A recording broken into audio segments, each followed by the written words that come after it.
जय हिंद बच्चों, आप सभी का अपने YouTube चैनल नमो भारत टीचमेंट में हार्दिक स्वागत और अभिनंदन करता हूं।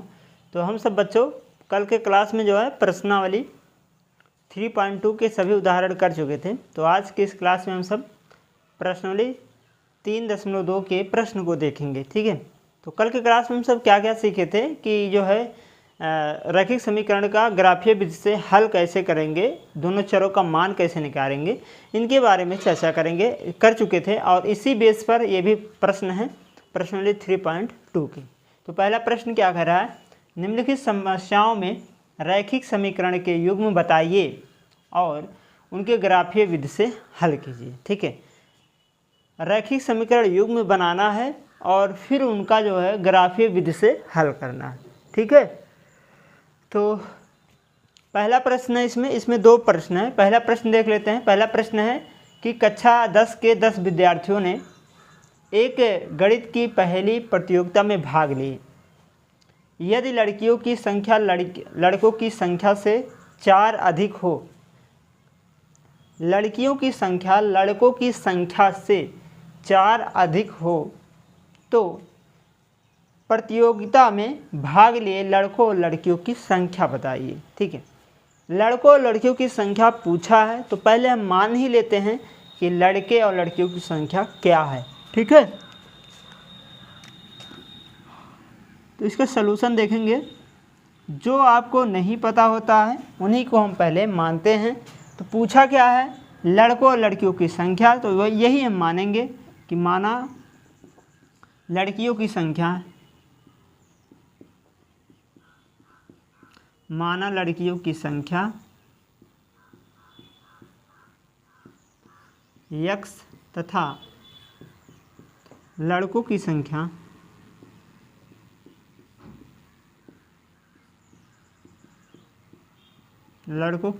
y है। ये हमने मान लिया कि लड़कियों की संख्या x है और लड़कों की संख्या y है।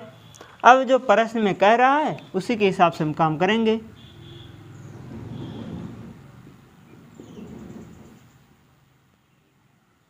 आइए देखते हैं प्रश्न में क्या कह रहा है। पहला स्टेप समझेंगे। पहला स्टेप यही कह रहा है बच्चों कि 10 विद्यार्थियों ने एक गणित की पहली प्रतियोगिता में भाग लिए। ठीक है, कुल विद्यार्थी कितने हैं?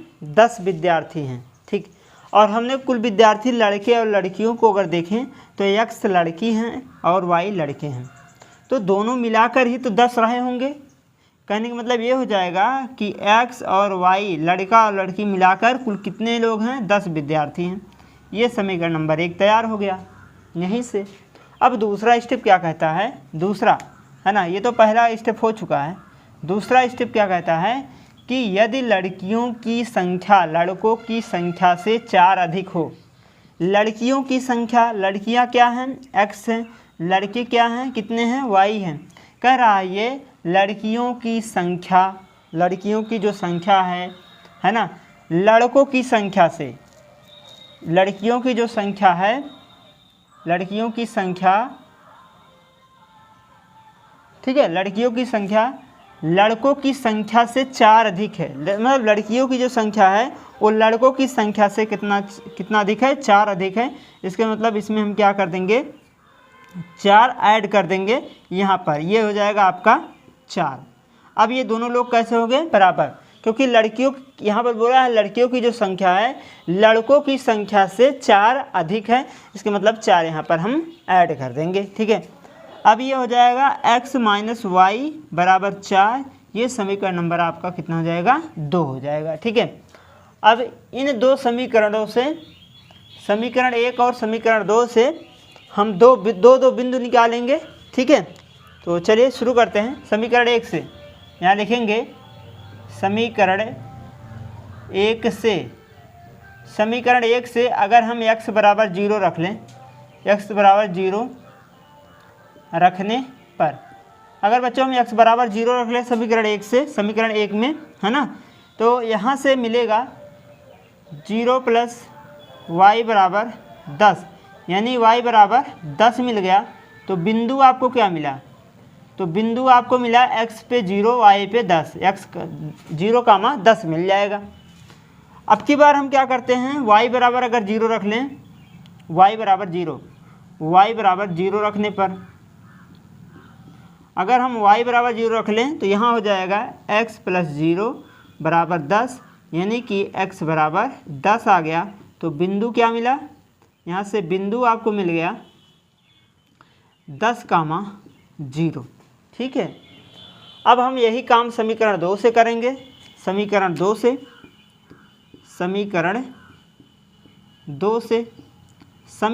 से वही काम करना है। क्या करेंगे, x बराबर 0 रख लीजिए।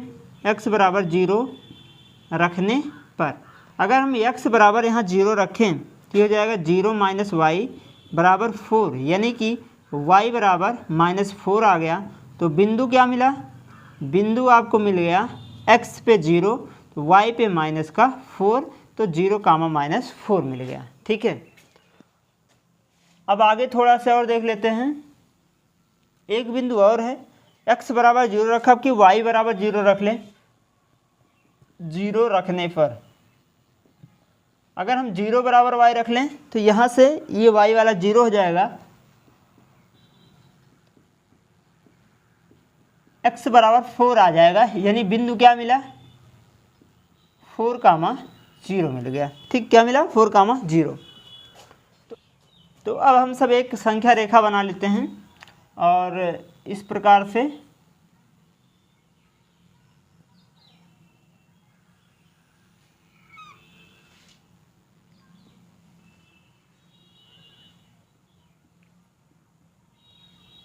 ये x हो गया, ये y हो गया। अब यहाँ पर आपको अधिकतम संख्या दिख रहा होगा, 10 तक दिखाना है। अधिकतम संख्या 10 तक दे रखा है, यानी कि ये आपका हो जाएगा 1 2 3 4 5 6 7 8 9 और ये हो गया आपका 10। ऐसे ऊपर भी देखेंगे 1 2 3 4 5 6 7 8 9, ये हो गया 10। और इधर आएंगे तो -1 -2 -3 -4, इधर आएंगे तो -1 -2 -3 और -4। अब पहला बिंदु देखिए, पहला बिंदु है कहाँ, पहला बिंदु है आपका 0,10। यहाँ देखो 0,10 है, तो पहले 0,10, x पे 0 y पे 10 देखना है। तो x पे 0 0 तो यही होता है 0,0, तो 0 यही है, और y पे 10 जाएंगे जो कि यहाँ मिल रहा है। तो ये वाला जो बिंदु आपको मिला वो मिला 0,10। ठीक है, अब अगला बिंदु देख लेते हैं। अगला बिंदु कौन सा है, अगला बिंदु है 10,0। तो 10,0 आपका x पे 10 y पे 0, तो x पे 10 यहाँ मिलेगा। तो ये हो जाएगा आपका बिंदु जो है, ये आपका बिंदु हो जाएगा 10,0 हो जाएगा। ठीक है, 10,0 हो गया। अब इन दोनों बिंदुओं को आपस में मिला देंगे।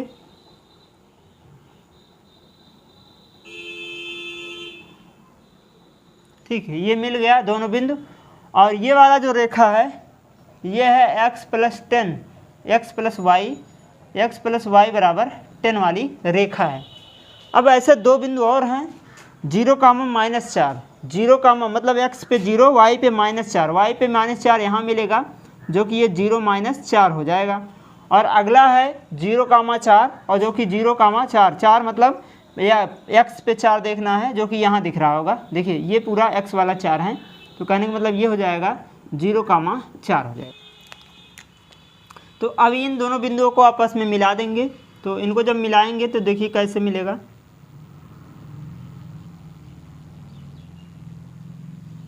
ठीक है, इस प्रकार से मिलेगा दोनों ये रेखाएं। और ये जो रेखाएं हैं वो है x माइनस वाई बराबर 4 वाली रेखा है ये। ठीक है, अब ये दोनों रेखाएं एक दूसरे को कहाँ काट रही हैं, ये काट रही हैं यहाँ पर, एक दूसरे को यहाँ पर प्रतिच्छेद कर रही हैं।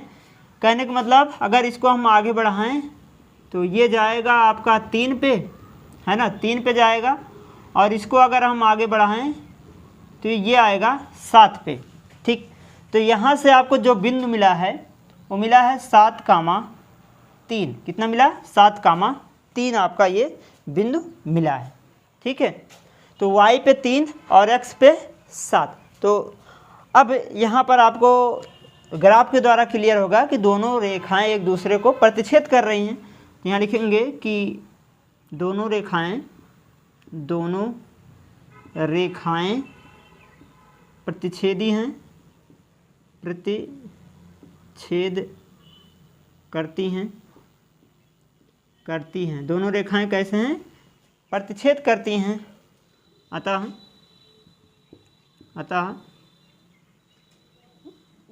अगर हल की बात करें, इसमें पूछा है इस समीकरण युग्म बताइए कैसा युग्म है, तो अतः यह कैसा हल होगा, अद्वितीय हल है, अतः अद्वितीय हल है। ठीक है, या कहते हैं ये क्या है आपका संगत, कैसा है, संगत है, संगत यह प्रतिच्छेदी रेखा है। ठीक है, बहुत कुछ हो सकते हैं, क्योंकि दोनों रेखाएं एक दूसरे को प्रतिच्छेद करती हैं, तब अद्वितीय होता है और संगत होता है। ठीक है, अब यहाँ से आपको क्लियर हो गया कि प्रतिच्छेदी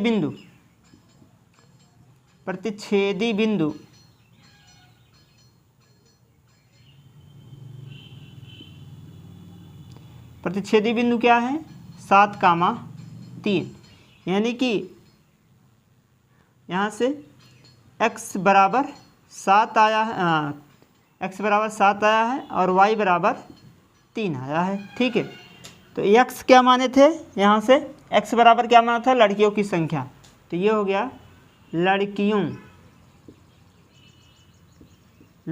की संख्या हो गया ये, और ये हो गया लड़कों की संख्या। ठीक है, तो लड़कियां ज़्यादा है, लड़के कम है यह मामले में। ठीक है, तो ये बनेगा इस टाइप का ग्राफ, और एकदम सिंपल से पहले दोनों समीकरण से दो बिंदु निकालेंगे, फिर ग्राफ पर दिखाएंगे। ग्राफ जो रेखाएं हैं एक दूसरे को जहां पर प्रतिच्छेद करेंगी वो वाला बिंदु ले लेंगे, x की वैल्यू वही होगा, y की वैल्यू वो होगा जो बिंदु यहाँ पर एक दूसरे को प्रतिच्छेद करेंगे। ठीक है, तो ये था आपका प्रश्न पहले का पहला पार्ट। चलिए अब दूसरा पार्ट देख लेते हैं। तो दूसरा पार्ट है बच्चों पहले प्रश्न का, 5 पेंसिल तथा 7 कलमों का मूल्य 50 रुपया है। मतलब 7 पेंसिल और 7 कलम, 5 पेंसिल और 7 कलम जब खरीदा गया तो 50 रुपये का मिला है। फिर कह रहा है जबकि 7 पेंसिल और 5 कलम, 7 पेंसिल और 5 कलम जब खरीदा गया तो वह 46 रुपये का मिला। ठीक है, एक पेंसिल का मूल्य तथा एक कलम का मूल्य ज्ञात कीजिए। ठीक है, और भी ग्राफ के द्वारा आपको ज्ञात करना है। चलिए शुरू करते हैं। तो क्या पूछा है, जो पूछा है पहले उसी को हम मान लेते हैं। पूछा क्या है, एक पेंसिल और एक कलम का मूल्य, तो हमने माना एक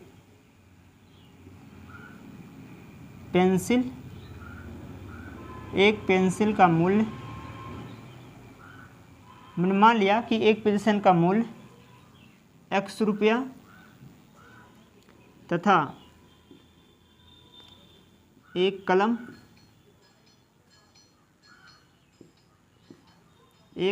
का मूल्य y रुपया है, ये हमने मान लिया। ठीक है, अब प्रश्न में देखिए प्रश्न क्या कह रहा है।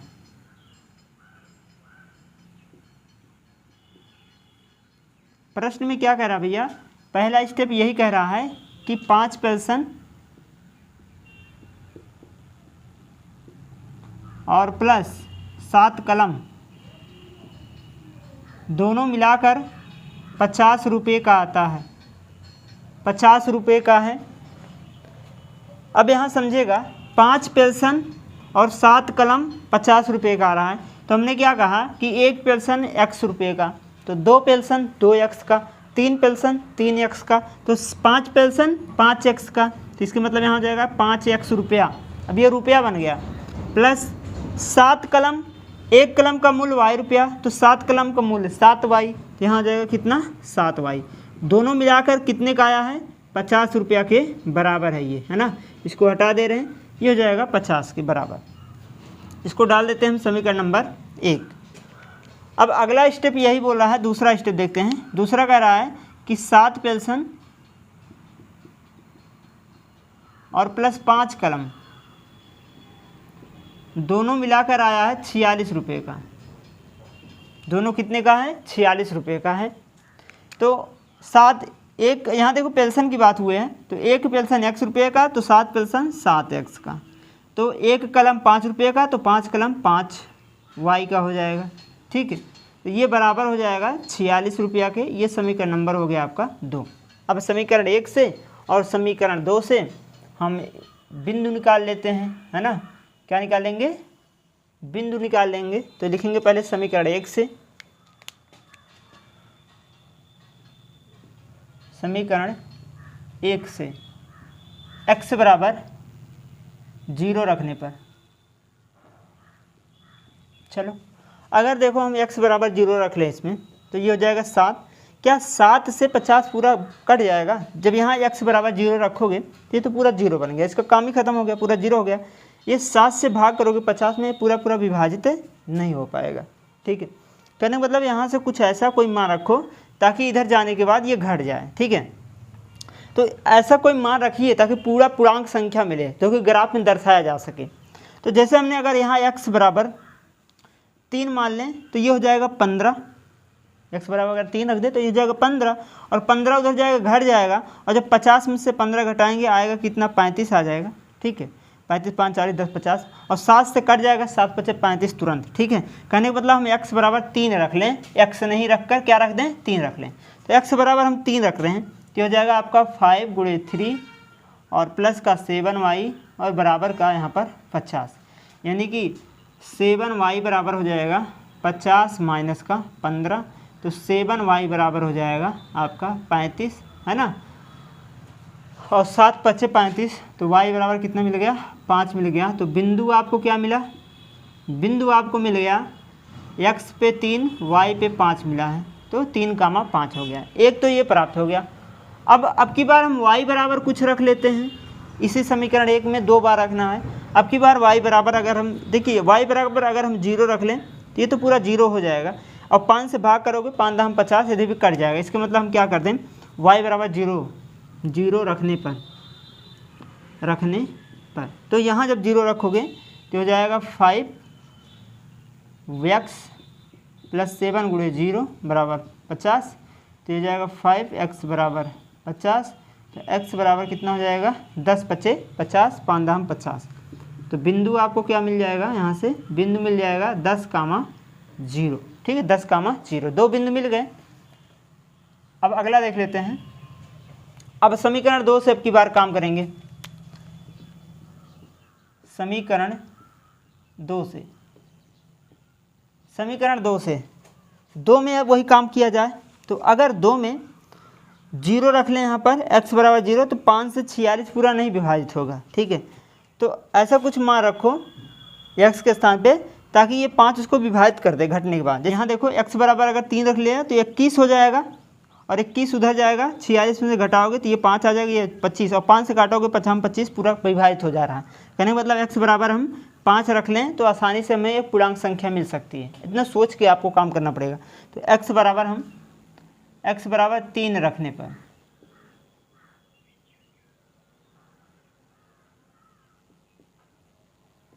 तो यहाँ 3 रखो, 7 × 3 और प्लस 5y बराबर 46। ठीक है, तो ये हो जाएगा 21, तो ये हो जाएगा 5y बराबर 46 माइनस का 21, तो 5y बराबर हो जाएगा 25, तो y बराबर 5। तो बिंदु आपको क्या मिला? बिंदु मिला x पे 3 y पे 5, 3,5 मिल गया। ठीक है, अब y बराबर हम क्या रखें यहाँ पर? क्या यह 7 से पूरा कट जाएगा? देखो 7 से पूरा कट जाएगा, नहीं कटेगा। तो कुछ मान यहाँ से अगर y की कुछ मान रख के इधर घटा दें, तो ताकि ऐसे 7 से पूरा विभाजित हो जाए, ऐसा कोई मान लीजिए x के y के स्थान पे। अब देखो दिमाग में अगर देखा जाए तो अगर यहाँ पर हम 10 कर लें, -10 कर लें, उधर जाएगा +10 हो जाएगा और जुड़ जाएगा 56 आ जाएगा और 7 8 56 पूरा पूरा पूरा कैंसिल हो जाएगा। कहने का मतलब हम y के स्थान पर अगर y बराबर -2 रख लें तो ये हो जाएगा, y बराबर -2 रखने पर अगर y बराबर हम -2 यहाँ पर कर लें तो ये हो जाएगा 7x और प्लस का 5 गुणे -2 और बराबर का 46, यानी कि 7x बराबर हो जाएगा 46 + 10, तो 7x बराबर हो जाएगा 56 और 7 8 56, x बराबर आ जाएगा 8। तो बिंदु आपको मिल जाएगा यहाँ से, बिंदु क्या मिलेगा यहाँ से 8, -2, तो 8, -2, ये इस प्रकार से बिंदु हम निकालेंगे। ठीक है, कुछ सोच कर ऐसा अपने मन से रखना चाहिए ताकि ये पूरा पूरा कट कर एक पूर्णांक संख्या के रूप में दे दे, जिसे हम ग्राफ में दर्शा सकते हैं। ठीक है, वैसे अगर आपका दशमलव में आता है तो ग्राफ जो होता है वो लाइनिंग में होता है, तो उसको भी आप दिखा सकते हैं अच्छे से। चलिए, ये हमको 4 बिंदु मिल चुके हैं। अब इसको मिटाकर इधर हम एक ग्राफ बनाते हैं, जगह कम है।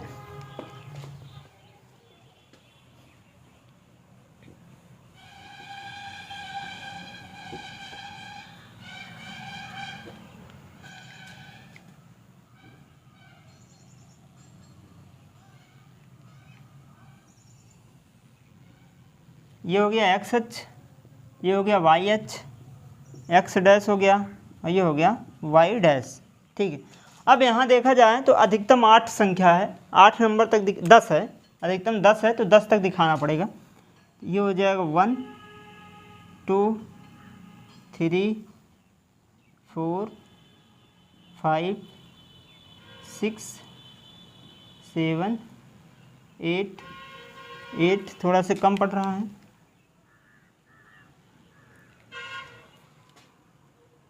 9 और ये हो गया 10। ठीक है, ऐसे ऊपर भी दिखाएंगे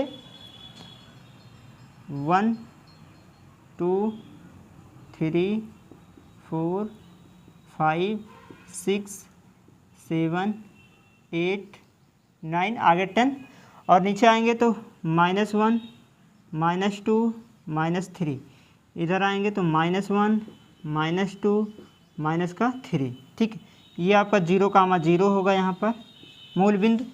अब पहला बिंदु देखो 3, 5, x पे 3 और y पे 5 देखना है। x पे 3, तो x पे 3 यहाँ है और y पे 5 यहाँ है।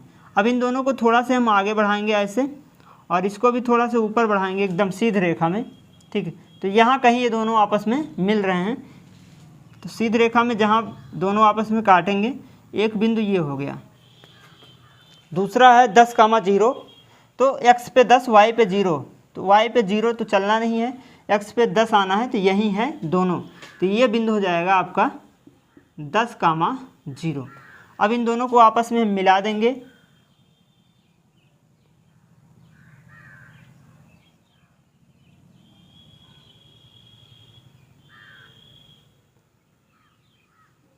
ठीक, ये दोनों आपस में क्या हो गए, मिल गए हैं। अब ये मिलने के बाद इसको थोड़ा सा और आगे बढ़ा दे रहे हैं। ये जो रेखा है, ये कौन सा रेखा था, 5x + 7y बराबर 50 वाला रेखा था। ठीक, और दूसरा है 3, 5, तो 3, 5 यानी कि 3, 5 अभी आपने यहाँ पर लिखा था 3, 5 जो कि यहाँ आया है 3, 5 है ना, यही तो था 3, 5। और दूसरा है 8, -2, x पे 8 देखना है जो कि यहाँ है, और y पे -2 जो कि नीचे आएंगे, और इन दोनों को हम आगे ऐसे बढ़ाएंगे और ये एक दूसरे को यहाँ पर काट रहे हैं, तो ये हमारा एक बिंदु हो जाएगा, ये वाला बिंदु। ठीक है, अब इन दोनों को मिला देंगे आपस में। ठीक, ये हो गया, आपस में दोनों मिल गए हैं। क्लियर? ठीक है, तो ये वाला जो रेखा है ये आपका है 7x + 5y बराबर 46 वाला रेखा। अब ये दोनों एक दूसरे को किस बिंदु पर काटे हैं, 3, 5 पे प्रतिच्छेद किए हैं, यानी कि x बराबर 3 है, y बराबर 5 है। तो अब यहाँ पर आप लिख सकते हैं कि प्रतिच्छेद बिंदु, प्रतिच्छेदी रेखाएं हैं रेखाएं हैं, प्रतिच्छेदी रेखाएं हैं, अतः इनके अद्वितीय हल हैं, अद्वितीय हल हैं, अद्वितीय हल हैं। और प्रतिच्छेद बिंदु कौन है? प्रतिच्छेद बिंदु है आपका x, y बराबर 3, 5 है। तो x पे 3, y पे 5। x हमने क्या माना था? पेंसिल की संख्या है ना, इसका मतलब यहाँ से मिला पेंसिल, एक पेंसिल का मूल्य बराबर कै रुपया मिला? 3 रुपया। और एक कलम का मूल्य कितना मिला? 5 रुपया मिला। ठीक है, दिख रहा होगा 3 और 5 होगा, ये आपका आंसर हो जाएगा। जगह कम है, यहीं पर थोड़ा सा समेट दिए हमने। तो इस प्रकार से हम प्रश्न को सॉल्व करेंगे ग्राफ के द्वारा। ठीक, तो ये था आपका पहले प्रश्न का दूसरा पार्ट। तो चलिए आज की क्लास बस यहीं तक स्टॉप लेते हैं और हम सब अगले क्लास में क्वेश्चन नंबर 2 से शुरू करेंगे। ठीक है, क्लास अच्छा लगा लाइक सब्सक्राइब जरूर करें बच्चों। जय हिंद बच्चों, धन्यवाद।